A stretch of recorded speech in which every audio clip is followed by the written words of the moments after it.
सामने वाले व्यक्ति के प्रति भाव बिगाड़ना। आर्त ध्यान का मतलब तो खुद अपनी ही पीड़ा को भुगतना। यह तो दूसरों पर ब्लेम लगाया कि इस समय कहाँ से आ गए। दूसरे के ऊपर आक्षेप दे दिया, उन्हीं को गुनहगार देखा, दोषित देखा, और अज्ञानता में उसको ही रौद्र ध्यान बोला जाता है। और खुद की चिंता से ऊपर की बात है, आगे की बात, इसके लिए रौद्र ध्यान। फिर भी अब आप क्या कहोगे? आपके संस्कार तो छोड़ेंगे नहीं ना? धीरे से कहते हो कि थोड़ी थोड़ी थोड़ी। अरे लेकिन क्या? तब कहते हो थोड़ी सी चाय। तब वे ऐसे खुलकर कहने वाले होते हैं। वे कहेंगे, चंदू भाई इस समय चाय रहने दो ना, अब खिचड़ी कड़ी बना दोगे तो बहुत हो गया। खिचड़ी कड़ी। अभी देखो रात को 11 बजे, 11:30 बजे, और किचन में प्रॉब्लम शुरू हो जाएंगे। एक तो सेठ जी को प्रॉब्लम हुआ, अभी सेठानी को प्रॉब्लम। अब देखो आपकी घरवाली की हालत, रसोई घर में क्या हो जाएगा। पेज 54। भाव बिगड़ जाते हैं। इनके फ्रेंड कौन से, किस प्रकार वाले, अभी रात को खाना कैसे पकाए। आदमी ही ऐसा है, हस्बैंड को भी 2-4 गाली दे देंगे मन में, और हस्बैंड के फ्रेंड वाले को, सबको भी पूरे भाव बिगड़ जाएंगे। और भाव बिगड़ गए, वो हमारी अधोगति है। बाहर से अच्छा व्यवहार करते हैं, भीतर भाव बिगाड़ दिया, हमें नुकसान है। अब भगवान की आज्ञा क्या है? जिसे मोक्ष में जाना है उसे क्या करना चाहिए? इस समय कहाँ से आ गए? ऐसा भाव आ ही जाएगा किसी को भी। अब तो इस दूषम काल का दबाव ऐसा है, वातावरण ऐसा है, अतः उसे ऐसा विचार आ ही जाएगा। कोई रईस होगा उसे भी आ जाएगा। अब तू भीतर क्यों ऐसा चित्रित करता है? बाहर अच्छा करता है और भीतर उल्टा चित्रित करता है। अर्थात आप यह जो अच्छी तरह से बुलाते हो वह पिछले जन्म का फल भुगत रहे हैं और अगले जन्म का नया कर्म बांधते हैं। यह अंदर इस समय कहाँ से आ गए सोचकर उल्टा कर्म बांधते हैं। अतः तब आप भगवान से क्षमा मांगकर कहना कि भगवान मेरी भूल हो गई, इस वातावरण के दबाव से बोल दिया गया, लेकिन मेरी ऐसी इच्छा नहीं है, वे भले ही रहें। ऐसा कहकर आप साफ कर दो, यह आपका पुरुषार्थ कहलाएगा। बस ये अक्रम विज्ञान में ये सिखाते हैं कि आचार और भाव की बात अलग अलग समझ लो। छोटा लड़का है, किसी की चीज़ वस्तु चोरी करके आया, हम आचार के ऊपर ही उसको डांट देते हैं, इतना मारते हैं, गुस्सा करते हैं। और उसकी समझ सुधारनी चाहिए, उसके भाव सुधारने चाहिए, अभिप्राय सुधारने चाहिए, तो आचार अपने आप गिर जाएगा। तो ये पुरुषार्थ बोला जाता है कि उसके सब भाव सुधारे। बाद में जितनी बार उसका आचार बिगड़ जाएगा, उसके टाइम उसको बताने का, इसकी माफ़ी मांगते रहो। एक हम अभी सूरत सत्संग था, तो छोटा 6-7-8 साल का, 8 नहीं 10 9-10 साल का लड़का था। तो बोलता है तो मैं नॉनवेज खाता था, तो मुझे मेरी मौसी या दादी ने सिखाया, तुझे अच्छा लगता है? तो कहा मुझे अच्छा लगता है। तो इधर तू अभी इतना रोज करने का, हे दादा भगवान ये गलत है, इसमें कोई मजा नहीं है, गलत करता हूँ, ये नहीं होना चाहिए, मैं माफ़ी मांगता हूँ, मेरा छूट जाए, इसे मुझे शक्ति दो। फिर थोड़े दिन के बाद छूट गया। तभी मुझे इच्छा भी नहीं होती है, याद भी नहीं आता है, मजा भी नहीं आती है, मैं कभी टच किया ही नहीं कितने दिन से। देखो ये भीतर का भाव, छोटा बच्चे को भी प्रतिक्रमण सिखा दिया तो उसके भी आचार बुरे निकलते हैं, तो प्रतिक्रमण से आचार बुरे खत्म हो जाएंगे और रिजल्ट अच्छा आता है। ये प्रतिक्रमण अक्रम विज्ञान में, और बाहर लोग संत पुरुष बताएंगे इतना बुरा मत करना चाहिए, इतना अच्छा करो, सेवा करो, परोपकार करो, सत्य बोलो, झूठ मत बोलो, दान करो। दान किया मगर भीतर में होते मेरा नाम आना चाहिए, तो तो ट्रस्टी वाले ने दबाव किया, इसके लिए देना पड़ा। तो भाव के लिए कोई जागृत नहीं करता। दादाजी ने आचरण को बाजू पे रखा, भाव जागृति को बताया कि इसी के ऊपर जागृत रहो। भाव बिगड़ना, वहाँ नहीं बिगड़ने देना सबसे बड़ा पुरुषार्थ है। आचार अच्छा होगा, बुरा होगा, उसकी वैल्यू मरते दम तक यहाँ ही ख़त्म हो जाएगी, और भाव दूसरे भाव में हमारे साथ आएंगे। वहाँ जागृत रहना है और भाव सुधारना। जो भी परिस्थिति हमें आती है हमारे ही कर्म फल के आधार से आती है, तो उसमें समता रखनी कि नहीं, अभी जो कर्म हमने बांधे हैं उसका फल आ गया, और भीतर में भाव नहीं बिगाड़ने, भाव सुधारना, वो सबसे बड़ा पुरुषार्थ है। तो बाहर बिगड़ गया तो भीतर में भी बिगाड़ देते हैं और दूसरे भाव के बुरे कर्म बांध लेते हैं। और ये समझ आ गई, जागृति आ गई, तो भीतर का बिगड़ने न देगा, और बुरा व्यवहार जो डिस्चार्ज में आया है वो समता भाव से पूरा कर सकेगा। ऐसा होगा तो सही, ऐसा तो बड़े बड़े संयमधारियों को भी हो जाता है। यह काल ही ऐसा विचित्र है। लेकिन यदि आप साफ कर दोगे तो आपको ऐसा फल मिलेगा।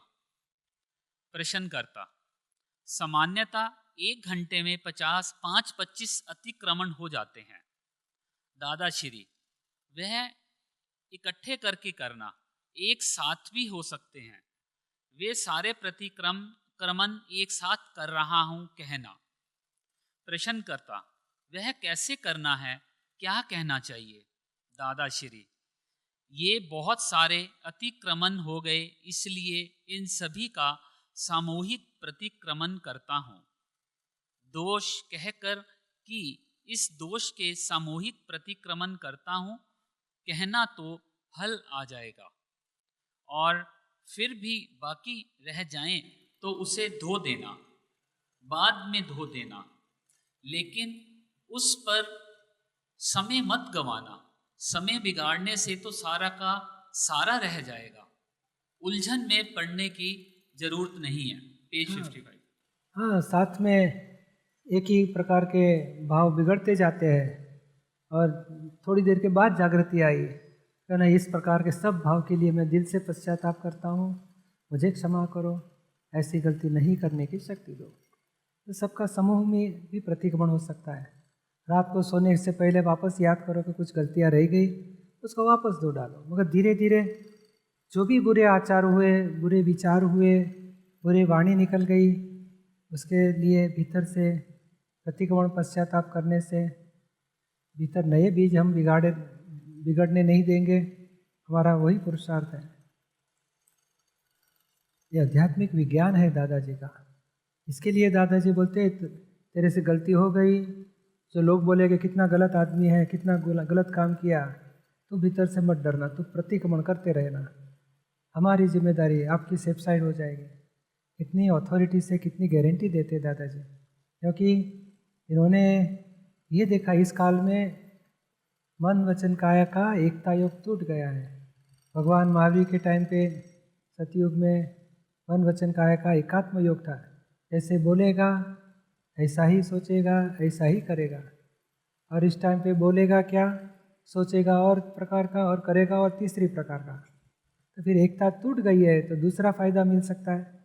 मन वचन काया संसार में है, गृहस्थी जीवन में है, शादी किया है, नौकरी धंधा करता है, भीतर से भाव बदली हो गए, मैं शुद्ध आत्मा हूँ और आज्ञा में हम रहे, तो भीतर में कर्म बंधन नहीं हो जाएगा और कर्म के फल तो भुगतने ही पड़ेंगे।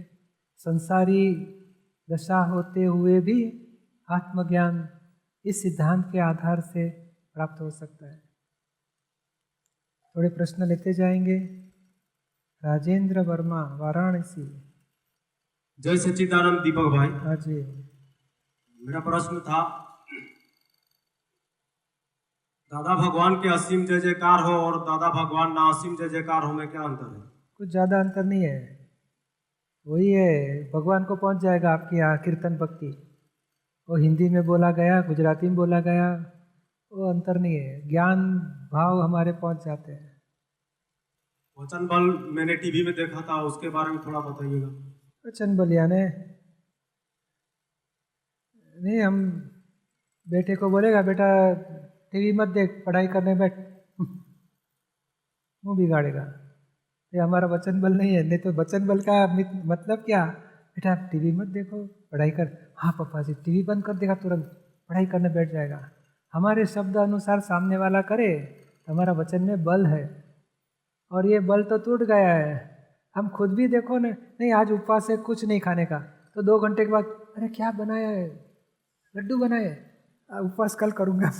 देखो हमारा में भी बल टूट गया है, तो हमारा वचन में बल कितना आएगा दूसरे के ऊपर हमारे वश रहे ऐसा।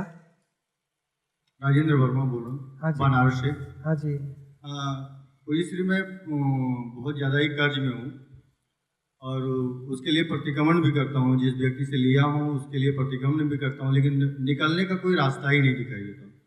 और पिताजी हमेशा ही राजेंद्र से हमेशा ही द्वेष की भावना करते रहते हैं। जब उनको राजेंद्र से किसी भी तरह का काम होता है तो वो हमेशा आकर के प्रेम से बोलना, सब कुछ करना, और उनका जैसे ही काम कुछ भी निकलता है इसके बाद वो टोटली निगेटिव वो थिंकिंग और उस तरह का विचार, कोई यदि उनके साथ कुछ भी घटना भी नहीं भी किया भी है, लेकिन वापस घर से निकाल दूंगा, ये कर दूंगा। और जब बात सामने जब खुल के आती है सबके बीच में तो कोई दोष नहीं दिखाई देता है, तो फिर कहते को मुझसे गलती हो गई दिखाने के। लेकिन जब उनका काम होता है तभी तक पूज्यश्री वो साथ में रहेंगे, और जैसे ही काम निकलेगा वो तुरंत वो फिर द्वेष की भावना से सब करे, जबकि उन्होंने ज्ञान लिया हुआ है 2015 में। इतना समझ लो, ये व्यवहार जो हो रहा है वो पूर्व कर्म का हिसाब है, आज का नहीं है।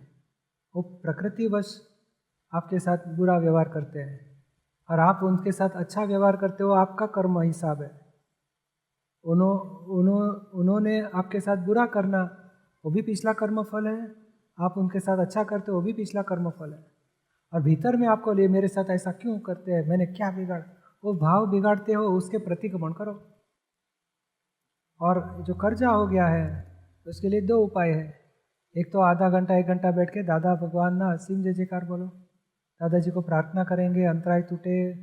और भाव हमारे इतने स्ट्रांग है कि एक एक पैसा वापस चुका देने का है।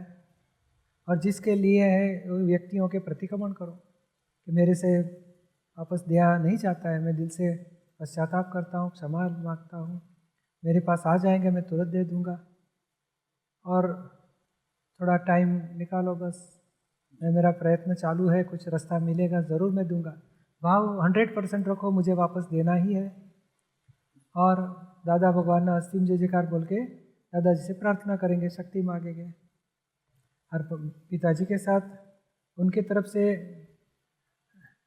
कुछ भी बुरा व्यवहार हुआ तो आप नोट नहीं करने का है कि वैसे मेरे साथ क्यों करते हैं, समझ लेगा उनकी प्रकृति है।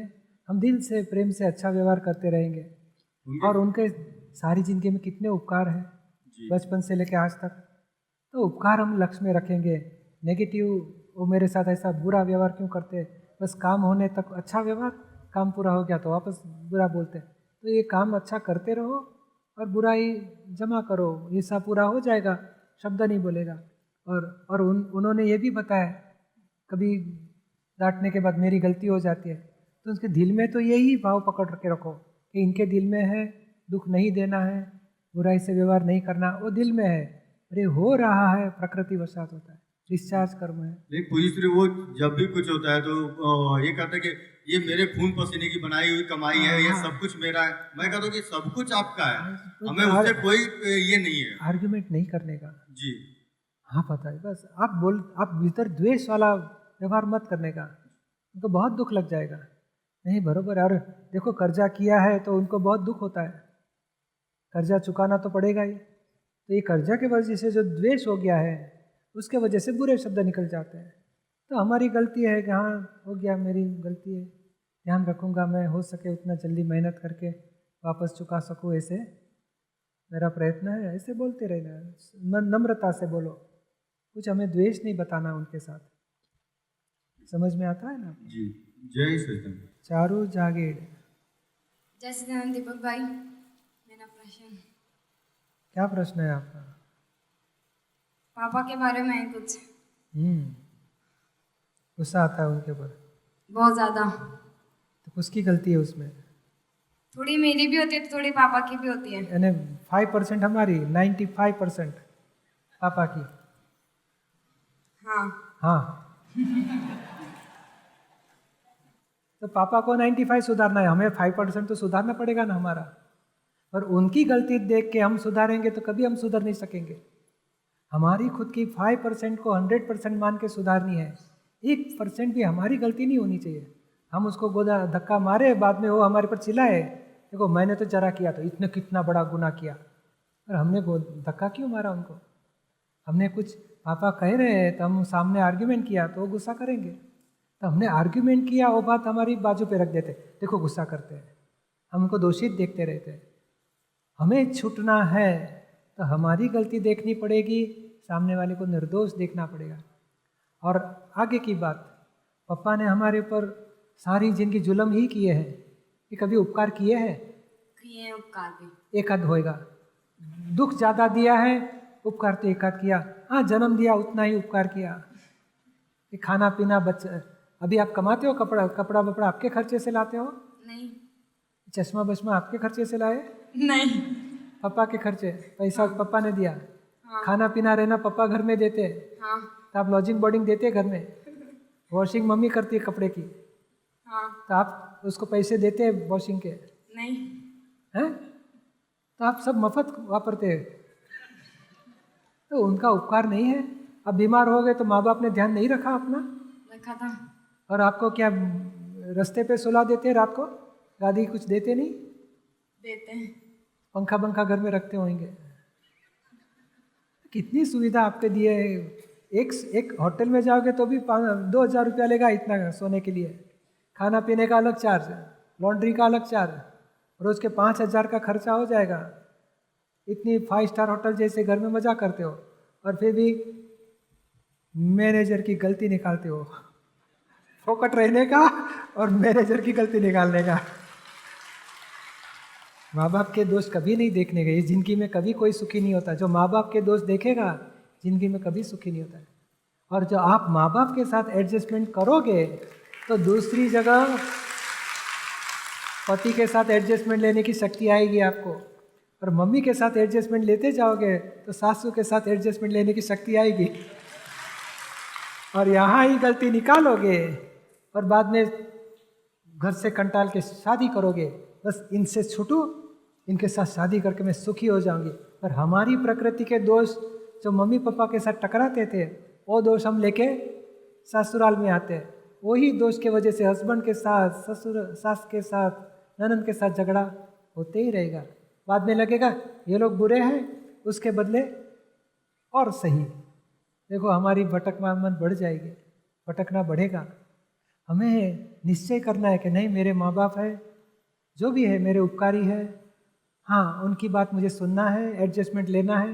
हाँ कह सकते हो पापा ये बात है, आप ये कहना चाहते हैं, मेरा व्यू पॉइंट ये है, ठीक है आप जो कहेंगे मैं एडजस्ट करती हूँ, मेरी भावना है, ऐसा हो गया तो अच्छा है। माँ बाप, कोई भी माँ बाप अपने बच्चे को दुखी नहीं देख सकते। उसकी सुविधा के लिए खुद खाना कम खाएंगे, बेटे को खिलाएंगे। खुद मैंने तो देखा है, खुद खर्चा माँ सारी नहीं लाती है। मेरे बेटे के कपड़े खर्चे पैसे कम है तो उसको मैं दिलाऊंगी। कितने माँ बाप अपने बेटे के लिए सर्वस्व, सारी उसको सारा जगत मानती है कि मेरा बेटा, मेरी बेटी ही मेरा जीवन है, मेरा जगत है, मेरा संसार यही है। तो माँ बाप को हम दुखी देंगे, कितना दुख लगेगा उसको। बचपन से लेकर आज 18 साल तक उन्होंने, 20 साल तक हमें पाला पोषण किया, और उसी के दोष हम देखते हैं। हाँ प्रकृति है, हमें एडजस्टमेंट लेना है। किस वजह से पापा के साथ गुस्सा हो जाता है? मैं हमेशा उनको बोलती हूँ कि वो कभी भी मेरी बात नहीं सुनते और हमेशा मुझे डांटते रहता है। मतलब कि है ना, मैं जैसे उनको कुछ बोलती हूँ ना तो ऐसे बोलते हैं कि हाँ तुझे तो सब कुछ तू ही कर लिया कर, सब कुछ तू ये करने वाली है, ऐसे बोलते हैं। हाँ, एक हफ्ता प्रयोग करके देखो। पापा जो बोलते हैं आप आर्ग्यूमेंट मत करो, हाँ पापा क्या कहना चाहते हैं, हमें ध्यान रखूँगी। एक बार शांति से सुनो, स्वीकारो। उनका व्यू पॉइंट क्या है मैं बताऊँ आपको। उनकी क्या इच्छा है कि आप बाहर जाओगे किसी लड़के के साथ गड़बड़ हो जाएगी, प्रोटेक्शन के लिए उनकी सोच रहती है, लेट मत जाओ, अच्छे कपड़े, घर में रहो अच्छी तरफ, गर्लफ्रेंड के साथ जाओ मगर बॉयफ्रेंड मत करो, कॉलेज में लफड़ाबाजी मत करो, ये सब उनकी इच्छा रहती है। और मुझे घूमना जाना है, मुझे शॉपिंग करना है, मुझे पार्टी में जाना है, वो मना करेंगे, मुझे रात को लेट होएगा, मना करेंगे। वो जो मना करते हैं उसके पीछे हमारी सेफ साइड के लिए है। उनको कुछ डांटने का मज़ा नहीं आती है, उनको भी दुख है, मगर आप अच्छी तरह रहोगे तो कुछ नहीं डांटेंगे आपको, प्रेम से रखेंगे आपको। ऐसा कुछ करती नहीं हूँ मैं, कहीं पे जाती नहीं हूँ, घर पे रहती हूँ हमेशा। हाँ, तो फिर भी आर्ग्यूमेंट कर, देखो मेरे साथ कितनी आर्ग्यूमेंट कर देती हो, तो पापा के साथ कितनी आर्ग्यूमेंट कर देते होगे। कुछ ना कुछ होगी हमारी गलती सुधारो। मैंने तो मेरे पापा के साथ भी एडजस्टमेंट नहीं होता था, क्योंकि मैं सत्संग में जाना चाहता था और उनको लगता है कि ये अभी से धर्म करेगा तो जीवन बिगाड़ देगा, नौकरी कभी करेगा, शादी कभी करेगा, जीवन बिगाड़ देगा। मगर मेरी तो इच्छा नहीं थी शादी करने की, तो थोड़ा डिस्प्यूट हो गया। फिर भी मैं पापा के साथ कभी आर्ग्यूमेंट नहीं किया। हाँ, मेरी इच्छा है सत्संग में जाने की, मुझे जाने तो नहीं दिया, तो ठीक लास्ट में मैं घर पे बैठे रहता था। और माँ बाप, थोड़े साल के बाद तो मेरे मदर एक्सपायर्ड हो गई, तो फादर को मैंने खाना पीना खुद बना के खिलाया, सब काम करते रहता था घर का, और उन्हीं के साथ ही रहता था सारे दिन रात। धीरे धीरे वो खुद ही इतने आशीर्वाद दिए कि नहीं, मेरा गुरु है, मुझे मोक्ष मार्ग में इसी ने ही मोड़ा है। तो हमारे तरफ से फाइल को जीत लिया। पहले मैं भाग जाता था, मगर उनको दुख लगता था। धीरे धीरे मैंने छोड़ दिया, उनको सरेंडर हो गया, तो धीरे धीरे वो राजी हो गए मेरे से, तो मैं फाइल पूरी हो गई। तो हमारे तरफ से थोड़ा प्रयत्न करो, मम्मी पापा राजी हो जाए, खुश रहे हमारे पर, इतना हो गया तो हमारी फाइल पूरी। और ये एडजस्टमेंट लेने से हमारी शक्ति इतनी बढ़ेगी, हम भविष्य में भी दूसरे के साथ भी एडजस्टमेंट ले सकेंगे। प्रयोग करके देखो आप।